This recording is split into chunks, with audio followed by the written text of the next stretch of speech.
Alright, this is Cynthia Ortiz. It is still the 13th, but odd as this might sound, crazy and nutty as this might sound, Mr. Perry's people actually said after this podcast, I sure wish I knew what she was gonna do.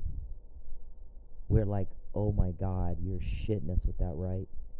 In the last, like, 2 years, 4 years, however long I've done these podcasts, you have to ask, I sure wish I knew what she was going to do. Wow. Definitely not all there. That everything just said in the last podcast and the last all podcasts clearly went right over your head. And you didn't understand a damn thing I said. Or you wouldn't have to ask that question. Literally, we banged our head on the wall. Literally. You have to be shitting us with that question. You have to be. You have to have absolutely no wires in your head to have to ask that question. I sure wish I knew what she was going to do. Oh my god. Wow. Okay, so I'm not even going to dignify that with a fucking response. What I will do is tell you what the head guy on the team that gets all that stuff, what you just said, I sure wish I knew what she was going to do. Look, the head guy that sits there and listens to everything you say all damn day, got us all that. Got us all that. Got me that. Got us all that. The guy that sits there and listens to all that stuff you guys say and gets it to me before you do it. Keep in mind, these are very detailed. This is pretty detailed and specific, is it not? She did exactly what you said. Very detailed, very specific. He said, I sit there and that guy is calling everywhere trying to find us. He needs to talk. He needs to talk to Cyndi. He just needs this. He just wants that. He's just entitled. He goes, first of all, I'm the cop and you're the offender. Alleged offender. He said, I don't give a crap about, I hear you all day whining. I'm quoting my guy. I hear you all damn day whining and crying about what you just need and you just want, and she just doesn't understand what you just want and what you just need, and you have questions, and I'm entitled. You're the offender, allegedly, and I'm the cop. I told you to leave my witness alone. She told you to leave her alone. You weren't invited to Oklahoma. She told you to leave her alone. I told you to leave her alone. I said, don't invade her privacy. Do not contact her or her family. And you get your hands out of her wallet and stop stealing from her. Stop causing problems for her. We all have heard for years how Charles Perry just needs and just wants, and he just wants to talk, and he just needs this, and he's entitled. And he needs to understand we are not Oklahoma cops. We don't think like Oklahoma cops. We do not conduct business like Oklahoma cops. You're not going to call us and tell us the same thing we heard you say all day long on surveillance. You need to think about what other people want and what other people need. We told you to leave her alone. She has the right to privacy in her home. She has the right to privacy in her computer. She has the right to privacy in her phone. And you don't need to worry about when she works and when she's dating and who she's dating and who her friends are. That is none of what's in her bank account. You don't need to worry about how much cash she has. None of that concerns you at all. We told you to leave her alone. We're the cops. You're the offender. Or sit there and listen to this stuff all day long. You don't need to worry about where she lives. Nobody's bothering you. You're getting caught bothering her. We are worried about one thing. Her. What she wants. What she needs. What she's entitled to. And what you're violating. So don't think you're going to pick up the phone and call us and that we would roll out the red carpet for you. We're not Oklahoma cops. We would treat you like the offender that you are. We're the cops. You're the offender. We told you to leave our witness alone. She told you to leave her alone. So leave her alone. Quit worrying about where she lives. It's none of your business. Nobody's bothering you. You're getting caught bothering her. All we care about is what she needs and what she wants and how you're violating our witness. And the more you do that to her, the more we get. We are getting the help. You are getting told on. You seem to get that mixed up. It's a big mistake for you to get that mixed up. We don't care what you think you need. You want to whine and cry and complain, and you're entitled, and I just want, and I just need, and I'm entitled, and she just doesn't understand. Call an Oklahoma cop and whine to them. We're not going to waste our time listening to bullshit we sit and listen to you say all day long on our surveillance. We hear you all day long. All you do is talk. That's all you do. About what I need, and I just want, and I just need her to, and I just want her to talk to her, and I just need. She said no. She said no for years. Where she lives is none of your business. Well, how much cash she has does not concern you. How much gasoline she has does not concern you. What she's driving is none of your business. So, and when you bother our witness, you piss us off. We got that to her because you pissed us off. We got all this to her because you pissed us off. Now, what you need to do is think about other people for a change. Instead of repeating what you do and getting the same results, maybe you ought to listen to what other people want, what other people need, and what other people are entitled to. Because all you do is talk about you. So I'm not wasting my time picking up the phone to hear you say the same thing I heard you say every day, all day long. You want, you need, you entitled. If you try to say that to me, it's going to be a whole different thing than what goes on over there in Oklahoma. We're not Oklahoma. We're the cops, you're the offender, and that's how you'll be treated. I'm worried about Cyndi. I'm worried about her needs and her rights. And that's it. And you have violated her, and violated her, and violated to her. And you'll be charged for every time you do. We intend to charge you for every time you do that to her. So, I don't want to hear about what you just need and what you just want. And I'm not wasting my time on the phone with you. You want to cry and whine about what you just need and you just want and you're entitled. Call Oklahoma cops. Because I don't care. I don't care to hear it. You're not going to be treated here like you were treated there. It won't be anything like it. Okay? That's all there is to it. So, we understand you're calling and looking for us. We told you if you want a phone call, then you respect her rights and you leave her alone. Otherwise, I have nothing else to say to you. And that's it. He said, I'll see you when I arrest you. And that's it. I'm worried about her. It's curious that you're not. You have violated our witness, all her rights.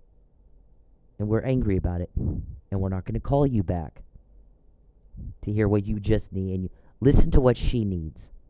The rights to her privacy, the right to food, the right to go to work and not be bothered at work. You don't need to worry about where she lives. You need to mind your business. Mind your own business.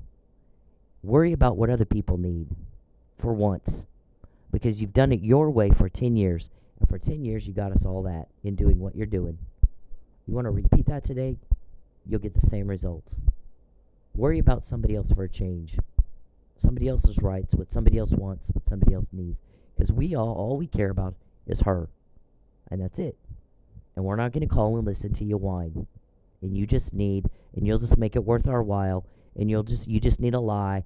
And you just want, it's about what she wants. And that's all we care about.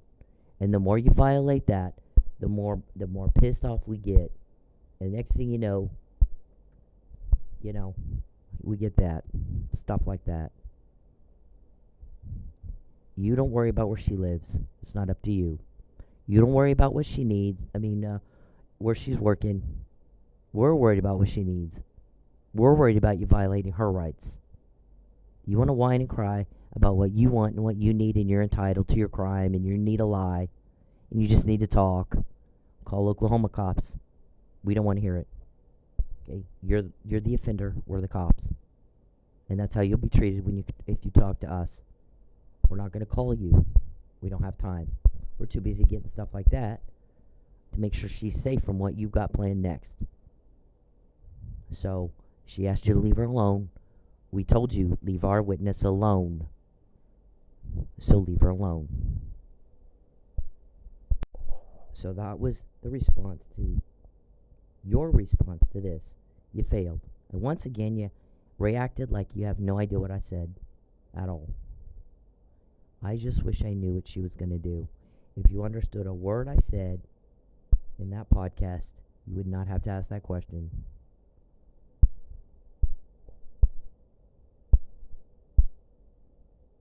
So our guys, most people, we had somebody tell the other day, somebody from Oklahoma, everybody's sick of this.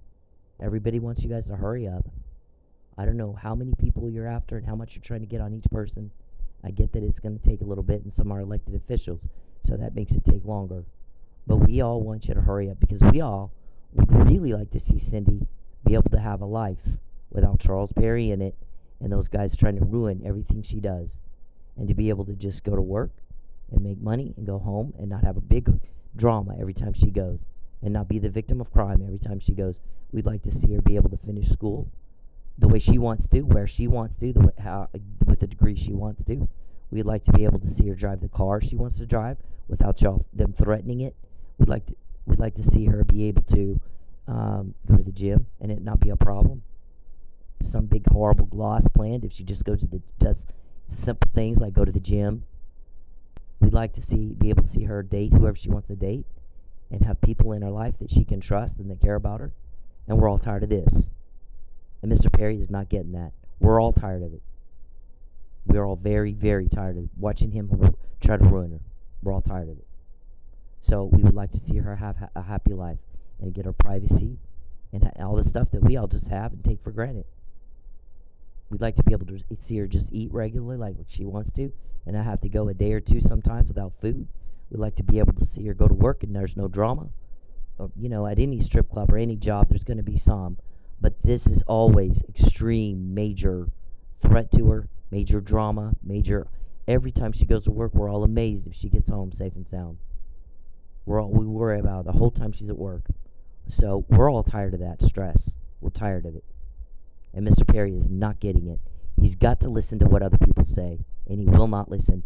He will not shut his mouth. It's all about him, and he needs this, and he wants that, and we all have to make him get elected in Texas, and we're all tired. We're sick of it. We're all sick of it, and he really needs to understand that, and I'm sure he doesn't. I don't think he gives a crap about anybody but him. All we hear is all about Charles Perry and he never, ever, ever expresses anything at all, but he wants Cyndi to lie, and he's got to get her delivered. He's going to lose millions if he doesn't. We hear it all the time. Everybody in Oklahoma knows what he's done. Everybody in Oklahoma hates his guts. Everybody in Oklahoma is sick and tired of him. So when he starts, shutting his mouth and listening to what other people want, he might do a little better than he's doing right now. But right now, we're all sick of this, and he does not seem to get that. We're all sick of this. We're sick of watching him try to ruin her. She does not want to be trafficked. She said that. She does know. Most victims don't know. She has y'all. She said no. You don't have the right to commit a crime. You don't have the right to traffic. You don't have a right to a lie. She has the right to food, shelter, privacy. And we're all tired of him ruining everything. We're tired of it. He said he does not understand. Everybody is sick of him doing that shit to her. Sick of him doing that crap to her. When she comes home from work and she's safe, it's a collective big sigh of relief. It is enough with this. And he is not getting it. We are tired of it. We're tired of him lying to us. We're tired of him bothering us. Everybody's tired of it. And so you just need to know, most people want very much to see her just be able to have a happy life. And they're very tired of them always trying to fuck with her. So as soon as you guys can hurry up and put these guys in jail so she can have a good life again and have her privacy and just be able to go to work and it not be always a big mess. And our stomachs are all in knots. We're worried she won't make it home. We're worried she'll make it home broke. I mean, we're tired of feeling that. Everybody's sick and tired of feeling that knot in your stomach. Worried that is Cyndi going to make it home okay today? Is she going to come home without a car? Is she going to come home with some money? Are they going to try to make her broke? What's next? We're tired of it. So he said, I'm asking y'all to hurry the hell up. So you need to understand where everybody else wants, Charles, what everybody else needs. It is, our shrink said, is a form of psychological torture for him to make people watch you suffer. And they do not get that, and they don't care. But that's why we get help, and they don't. So our guys said, if you want to whine and you want to cry, and you want to throw your little tantrums, and you feel like you're entitled, and you'll just make it worthwhile, blah, blah, blah. He heard you say it on those surveillance, whatever. He tells me what you guys are doing. He hears you all day long. And he's sick of it. Everybody's sick of it. He said, that bitch, we care about what Cyndi needs, what she wants. And if he wants to whine and cry about what he wants and he needs and he's entitled, call Oklahoma cops. I don't have time to listen to that. Other than surveillance, I have to listen to make sure to see what's up next so Cyndi's safe. I don't want to hear it. I'm not going to pick up the phone and call that guy. I'm the cop. He's the offender, and that's how he'll be treated. There won't be red carpet here. So he's not getting it. This right here made it very clear. So to ask the question, I just wish I knew what she was going to do, is bizarre. So we're done. Go to your attorney with your fucking questions. And stop bothering me. You need to talk. We hear you all day long. You never shut up. My answer is no. I don't have to be trafficked. You're off your nut. You got caught when you did the crime to me. You want to repeat that today? That's your choice, and you can live with your choices. But right now, you got everybody mad at you because you're still bothering me. You're still threatening me. You're still posing a danger, and everybody's sick and tired of you.